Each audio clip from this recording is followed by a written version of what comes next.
일을 마치고 잠시 쉬고 있으니 아내가 약수물을 받으러 가자고 그래 이야기를 합니다. 평소에 제가 혼자 받아왔는데 그저께는 어쩐 일인지 같이 가자고 합니다.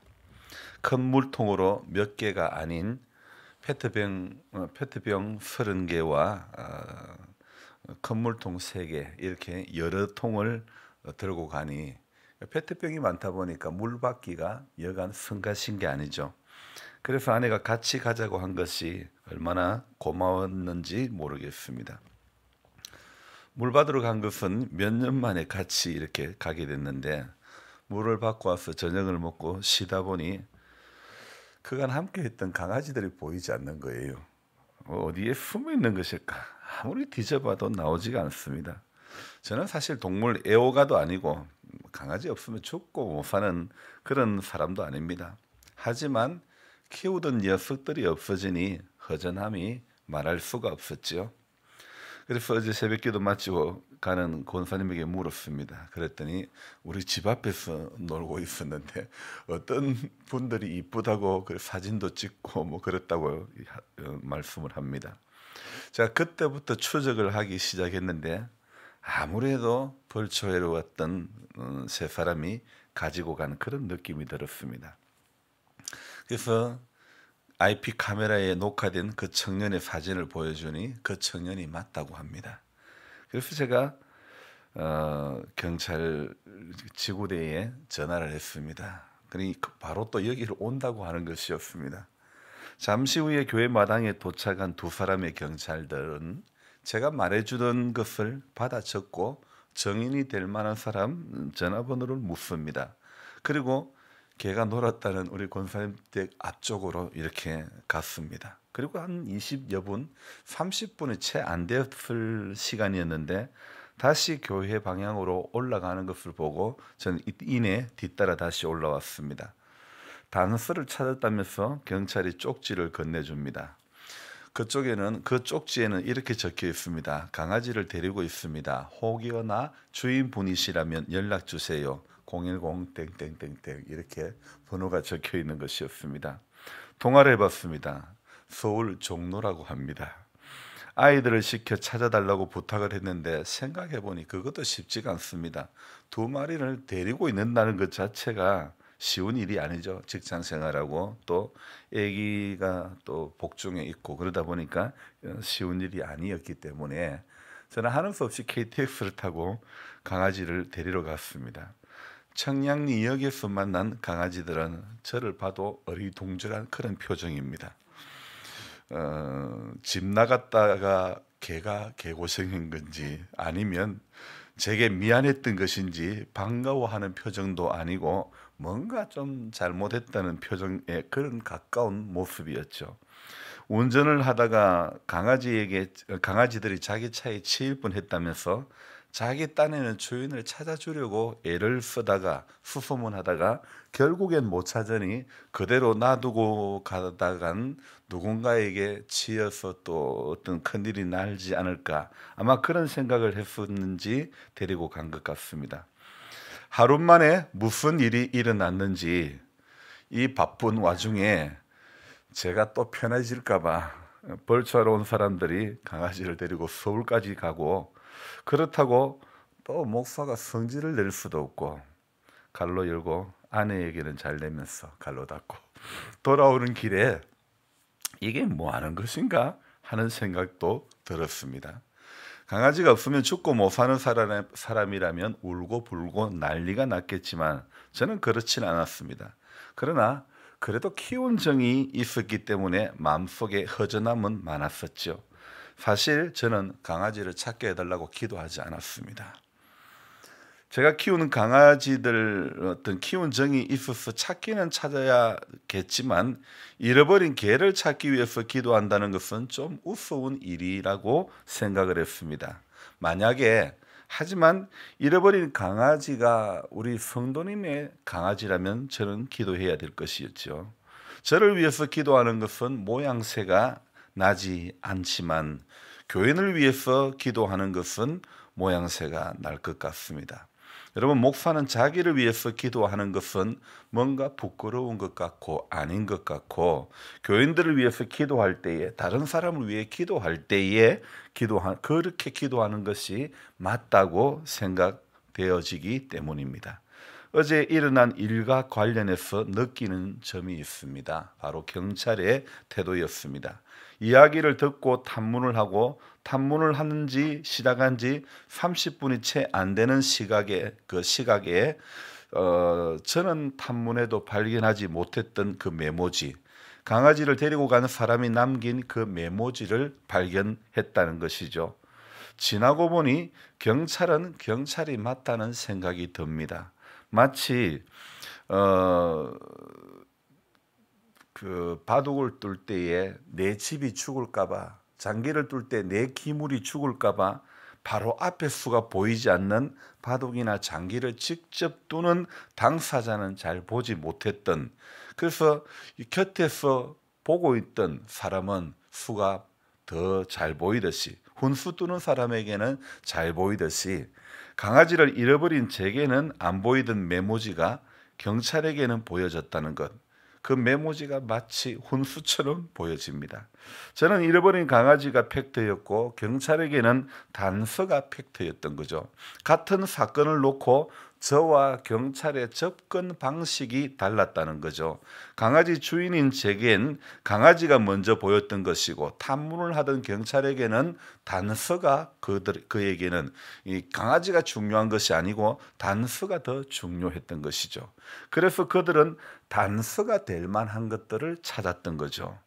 바로 저와 접근 방식이 달랐다는 거죠. 오늘 새벽에 그런 생각을 해보니 요나스 4장의 말씀과 다니엘의 말씀이 교차가 됩니다. 마치 박능굴로 인해서 뜨거운 햇볕이 가려지자 요나가 참 기뻐했다가, 하나님이 벌레를 준비해서 그 박능굴을 갉아먹게 하시니 이 그늘이 없어지니까 요나가 또 짜증을 내는 요나의 모습이 곧 나의 모습이 아닌가, 이런 생각이 드는 것입니다. 동시에 또 경찰의 모습 속에서 다니엘 이 6장에 나오는 다니엘의 위기 대처에 대해서 생각이 드는 것입니다. 묵묵히 단서를 찾아가는 경찰들처럼 다니엘은요, 어떤 외부의 문제가 있어도 다니엘의 길을 걸어가는 것입니다. 여러분, 저는 우리가 오늘 생각하는 것은요, 세상에 어떤 문제가 있어도 성도는 성도의 길을 걸어가야 됩니다. 여러분, 교인은 교인의 길을 걸어가야 되고, 목사는 목회자의 길을 걸어가야 된다는 것입니다. 다니엘 오늘 6장 10절에 보면 이런 말씀이 있죠. 다니엘이 이 조스의 왕의 도장이 찍힌 것을 알고도, 여러분 봅시다. 왕의 도장이 찍힌 것을 알고도 이 단어가 왜 있냐면, 그 앞에 어떤 내용이 있냐면, 다니엘은 참 민첩합니다. 사람이 지혜가 있습니다. 그래서 한번 딱 보면 이 돌아가는 상황을 잘 알고, 어떻게 하면 왕을 편하게 해줄까, 어떻게 하면 또 나라를, 또 이 자기 직분을 잘 감당할 수 있을까, 머리 계산이 참 이렇게 총명한 그런 사람이었습니다. 그래서 오늘 3절에 다니엘은 마음이 민첩하여 총리들과 고관들 위에 뛰어남으로, 다리오라는 이 다니엘은요, 다리오 왕 앞에 느부갓네살 왕 때에도 총리로, 또 이 다리오 왕이 될 때에도 이렇게 높은 자리에 이렇게 쓰임을 받는데, 다리오가 왕이 됐을 때에 오늘 6장 1절에 보면 자기의 뜻대로 고관 120명을 세워 전국을 통치하게 하고 그들 위에 총리 셋을 두었는데 다니엘이 그 중에 하나라. 그러니까 고관들 120명을 세워가지고 전국을 통치하게 했는데 그 120명 위에 총리 3명을 두었는데 그 총리 중에 한 사람이었는데, 다니엘은 이 고관들에게 총리로 하여금 직무를 보고하게 하여 왕에게 손해가 나는 일이 없도록. 그런데 이 다니엘은요, 마음이 민첩한 거예요. 그래서 다른 어떤 총리들보다도, 다른 어떤 고관들보다도 다니엘은 뛰어나다고. 그래서 왕이 그를 세워 전국을 다스리게 하고자 했다, 그렇게 이야기하고 있죠. 그랬더니 어떻습니까? 아니, 다니엘은 포로로 끌려왔던 사람 아닙니까? 아니, 이 굴러온 놈이 박힌 돌 빼가네, 이런 마음이 들지 않겠습니까? 그랬더니 총리들과 고관들이 국사에 대해서 다니엘에 대해서 고발할 근거를 찾게 되는 것입니다. 근데 고발할 근거를 찾기 위해서 사절에 보니까 어떤 근거가 있나 보니까 아무 근거가 없어요. 어떤 허물이 있는가 보니까 아무 허물이 없어요. 또 찾아보니까 어떤 충성되지 못하고 어떤 그릇됨이 있는가 찾아보니까 아무 그릇됨이 없는 거예요. 다니엘은요, 아무리 뒤져봐도 그릇됨이 없습니다. 허물이 없습니다. 아무리 고발할 근거, 아무 근거가 없는 그런 깨끗한 사람이었습니다. 그래서 이 총리, 다른 그 고관들과 다른 총리가 아무래도 이 양반을 걸고 넘어지려면 하나님의 율법에서 근거를 찾지 못하면 이 사람 고발할 수가 없다, 이런 마음의 생각이 드는 거예요. 그래서 이 총리들과 고관들이 왕 앞에 가가지고 왕이여 만수무강을 하옵소서, 그러면서 이들이 이제 왕에게 이야기합니다. 왕이여, 이런 앞에 이야기를 하고 뒤에 끝부분에 오늘 7절 중간 이후에 보면 이제부터 30일 동안 누구든지 왕 이외에 어떤 신에게나 사람에게든지 무엇을 구하면 사자굴에 던져 넣읍시다. 그렇게 하고 왕이 듣더만 그래라 이러면서 도장을 꼭 찍어준 거예요. 자, 그러면 오늘 7절에 이제부터 30일 동안 누구든지 왕 외에 어떤 신에게든지 사람에게 무엇을 구하면 사자굴에 던져 넣자 그럴 때는, 이 말을 왕 앞에 했을 때는 이들이 무엇을 보았을까요? 다니엘을 뒷조사했습니다. 다니엘이 어떻게 하는가를 봤습니다. 집에 가면 다니엘은 윗방에 올라가 가지고 하루 3번씩 창문을 열고 기도하는 것을, 구하는 것을, 다른 신에게 구하는 것을 보았지 않습니까? 그들의 입장이 봤을 때는 다른 신이겠죠. 그랬더니 그것을 가지고 요것을 가지고 걸고 넘어지면 되겠다. 그래서 왕의 도장을 딱 받은 상태 아닙니까? 그런데 10절에 왕의 도장이 그 조서에 찍힌 것을 알고도, 자, 왕의 그 고관들이 왕 앞에 가져가서 한 이야기가 뭡니까? 30일 동안 누구든지 왕 외에 다른 사람이나 신들에게 물으면 그 사람 사자굴에 넣읍시다. 이것은 다니엘 한 사람을 몰아넣으려고, 죽이려고 계획을 세운 거 아닙니까? 그런데도 어떻습니까? 다니엘은요, 야들이 지금 나를 죽이려고 계획을 세우네. 문 딱 닫고 기도할 수도 있지 않습니까? 그러나 다니엘은 보란 듯이 여전히 퇴근해가지고 왕의 도장이 찍힌 것을 알고도 자기 집에 돌아가서는 자기 윗방에 올라가서 예루살렘으로 향한 창문을 열고 전에 하던 대로 하루 3번씩 무릎을 꿇고 기도하며 그의 하나님께 감사했다. 여러분, 우리 같으면 자들이 날 죽이려고 하네, 이런 괘씸한 놈들이 어디 있노, 저들 저거 어떻게 조져볼까, 아마 그럴 거 아닙니까? 그런데 다니엘은 하루 3번씩 전에 하던 대로 그 하나님께 감사했더라, 그렇게 이야기합니다. 자, 외부의 상황이 어떠하든지 간에 다니엘은요, 자기 집에 딱 들어가서는 텔레비 틀어놔놓고 내 눈에 콩깍지 본다고 하지 않습니다. 윗방으로 올라가 가지고 기도하는, 그것도 전에 하던 그대로 하루 3번씩 무릎 꿇고 하나님 앞에 감사하는 그런 기도를 했다고 합니다. 다니엘은 모든 것을 알면서도 하루에 3번씩 그대로 기도하며 감사했다는 거죠. 다니엘은 위기의 상황 속에서 불평하며 살지 않았습니다. 이 사람 저 사람 찾으며 나아가지 않았습니다. 다니엘은 위기 때마다 하나님을 바라보며 기도하며 나아갔지요. 살기 위해 기도했던 다니엘. 하나님의 사람들은 인간적인 방법으로 살아가지 않는 것입니다. 하나님의 주권을 인정하고 살아가는 것입니다. 위기 때에 전과 같이 하나님을 바라보고 있는가 아닌가, 예전이나 지금 나의 신앙이 같은가 다른가? 코로나 이전의 나의 예배와 지금의 나의 예배가 여전히 동일하게 예배를 드리고 있는가? 그때나 지금이나 나의 삶의 방식이나 태도가 어떠한가? 변함없이 하나님의 사람으로 오늘 저와 여러분들은 살아가야 될 줄 믿습니다. 변함없이 우리가 사랑하며 살아가야 되고, 변함없이 마음을 지키기 위해서 최선을 다해야 되는 것입니다. 상황과 어떤 환경 앞에 우리 마음이 합리화를 시키면 안 된다는 것이죠. 죽음 앞에서도 기도를 멈추지 않았던 다니엘, 코로나로 인해서 예배의 패턴과 삶의 패턴이 바뀌어졌지만은 다니엘을 통한 담대하고 변함없는 그런 동일한 삶을 우리는 본받아 가야 된다는 것입니다. 제가 오늘 생각해 보니요, 코로나로 인해서 예배의 삶의 패턴이 바꿔진 것도 물론 있지만은, 그러나 한국 교회가 놓쳐버린 것은요, 한국 교회가 어렵고 또 한국의 사정이, 경제 사정이 좋지 않았을 때는요, 한국 교회는 분명히 중심을 잡고 있었다는 겁니다. 기도하는 사람이 있었다는 것입니다. 그러나 제가 지금 생각해 보니 한국 교회가 코로나로 인해서 패턴이 바뀌어진 것보다는요, 한국 교회가 한국이 잘 삶으로 말미암아 하나님을 대하는 패턴이 저는 더 많이 달라졌다고 생각합니다.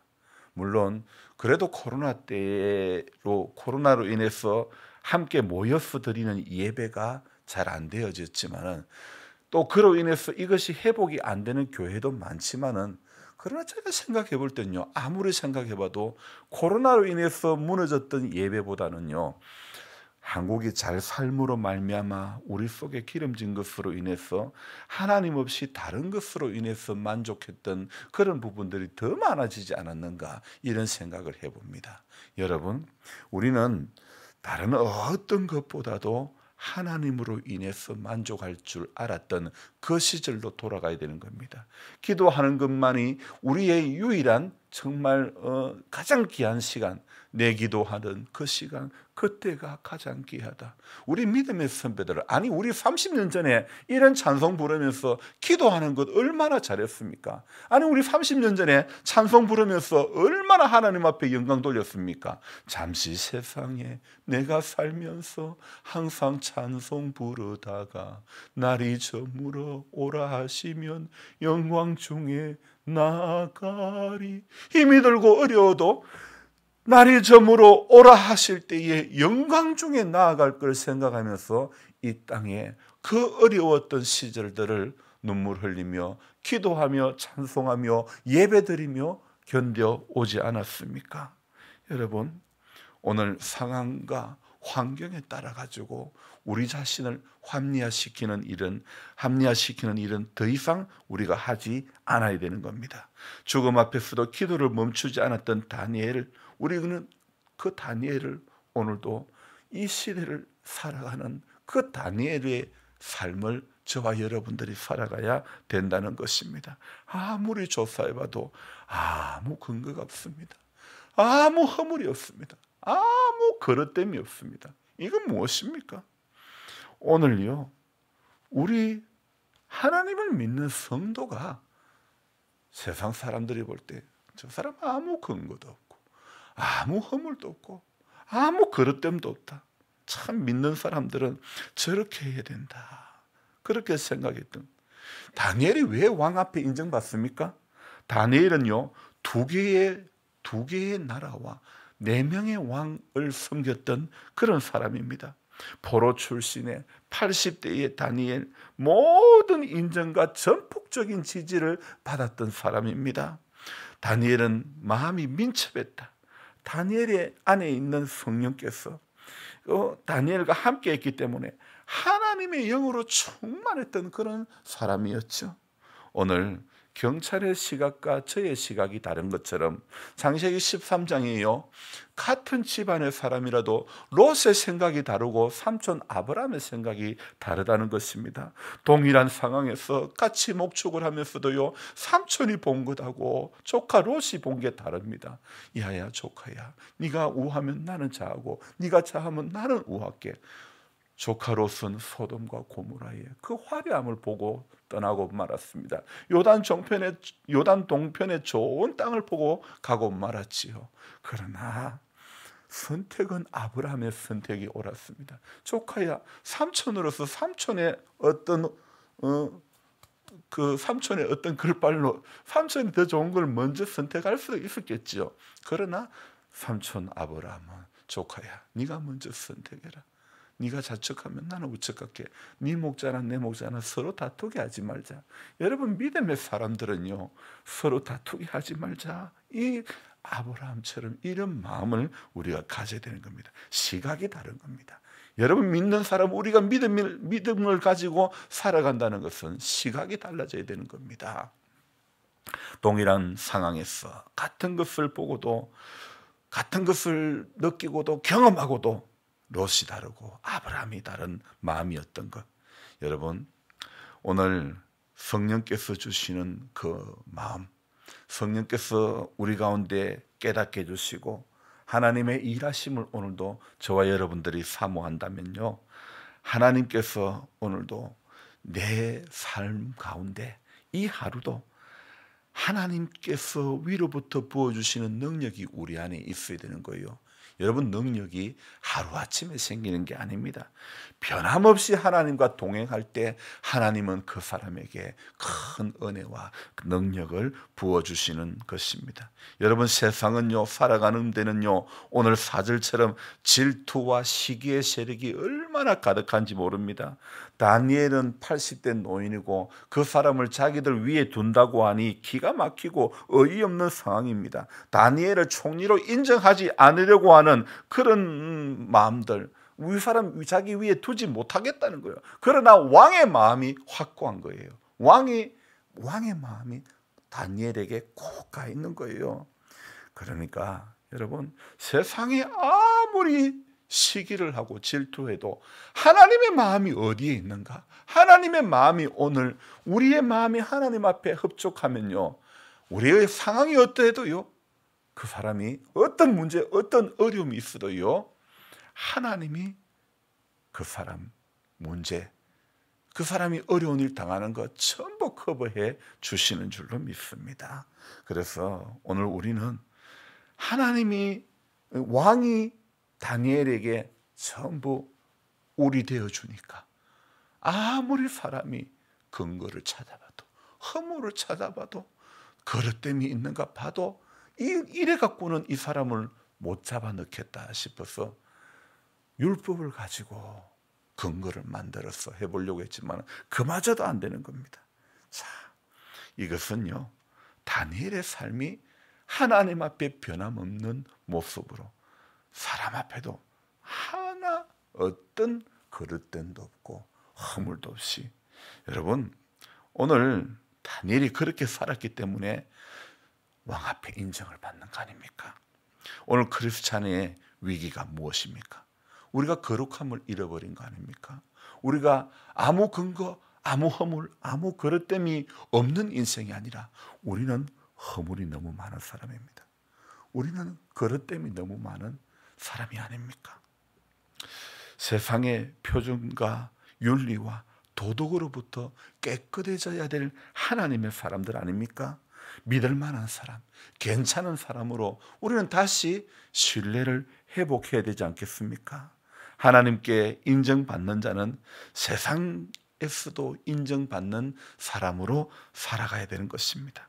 많은 크리스찬들이 틀어서 먼지 안 나는 사람 없다면서 자신의 부정함을 합리화시키려 하지만은 최소한 우리는 하나님 앞에서는 먼지 안 나는 사람 되게 해달라고 그렇게 기도해야 되지 않겠습니까? 거룩함과 하나님으로 충만하게 살아가기를, 빛과 소금으로 오늘도 살아가기를, 하나님, 나 오늘 하나님 앞에 먼지 안 나는 삶 살게 해 주십시오. 우리 그렇게 기도하면서 이 하루도 성도의 길을 걸어갈 수 있는, 경찰은 역시 경찰이구나 제가 느꼈듯이, 여러분, 우리는 성도는 역시 성도구나.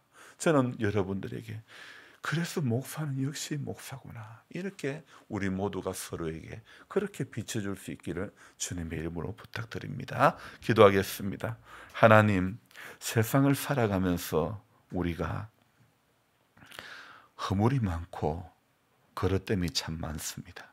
오늘 믿음의 사람 다니엘 이 한 사람 보면서 조서에 왕이 도장이 찍힌 것을 알고도 그 도장이 찍힌 한 그대로 행하는 자는 30일 안에 누구든지 왕 이외에 다른 사람에게나 신에게 절하며 물으면 사자굴에 던져지는 것을 알고도 전에 하던 대로 그대로 행했다는 것. 하나님, 이게 가능한 일입니까? 그러나 다니엘은 그렇게 그대로 하면서 하나님 앞에 감사했다고 끝절에 말씀하고 있습니다. 주님, 성도의 삶이 바로 이러해야 됨을 다니엘을 통해서 보여주시고자 함이 아닙니까? 그런데도 불구하고 우리는 요나처럼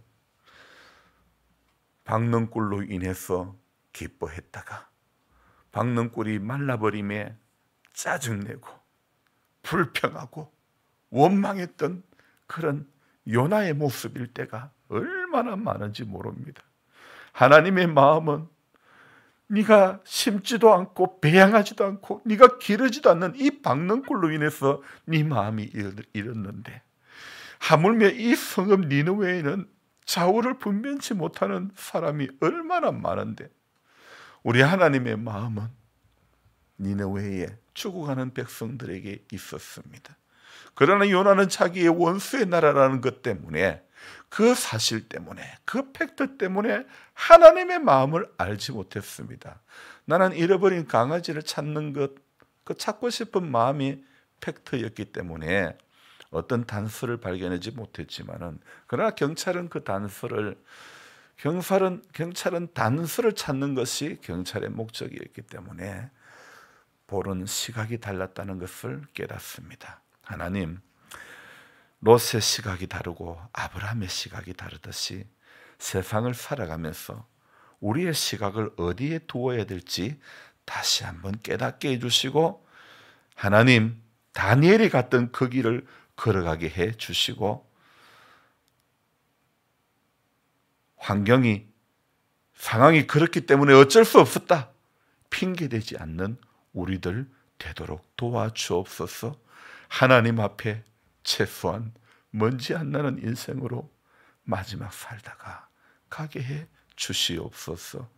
우리 연로하신 성도님들 끝까지 변질되지 않고 이 믿음 지키고 주님 앞에 서게 하여 주시옵소서. 존귀하신 예수님의 이름으로 감사하며 기도드리옵나이다. 아멘. 간절한 마음으로 주여 부르고 기도합니다. 주여! 주여! 주여!